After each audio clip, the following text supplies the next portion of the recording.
یہ کہانی سرسبز پہاڑوں اور نیلے دریاؤں کے درمیان بسے پرستان کی ہے، جہاں ایک انتہائی خوبصورت پری شہزادی لونا رہتی تھی۔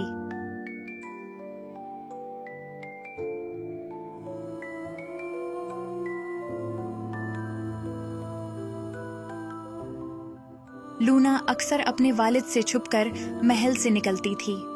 وہ سرسبز جنگلات سے ہوتی ہوئی میدانوں کی طرف روانہ ہوتی تھی، جہاں ہر رنگ کے جنگلی پھول کھلے ہوتے تھے۔ یہاں وہ ننگے پاؤں رقص کرتی تھی اور قدرت کی خوبصورتی کا لطف اٹھاتی تھی۔ وہ مرجھائے ہوئے پھولوں کی نرم پتیوں کو دوبارہ پودوں پر سجا سکتی تھی۔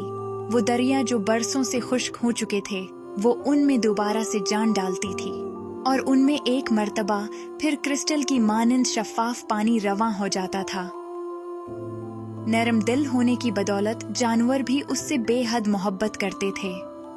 ایک دن پری کا گزر ایک ہرے بھرے خربوزوں کے باغ سے ہوا، جہاں بیلوں پر خوبصورت پیلے خربوزے لٹک رہے تھے، جن کی خوشبو ہوا میں بکھری ہوئی تھی۔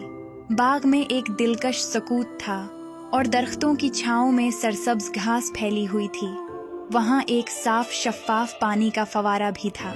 پری کی نظر ایک خوبصورت پکے ہوئے پیلے اور رسیلے خربوزے پر پڑی جو بیل سے جھول رہا تھا۔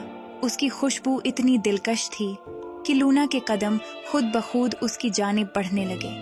وہ کچھ لمحے رک کر ادھر ادھر دیکھتی رہی، جیسے کسی کی اجازت چاہ رہی ہو، لیکن جب آس پاس کوئی نہ دیکھا اور خربوزے کی دلکشی نے اسے بے اختیار کر دیا، تو آخر کار اس نے ہاتھ بڑھایا اور خربوزہ بیل سے توڑ لیا۔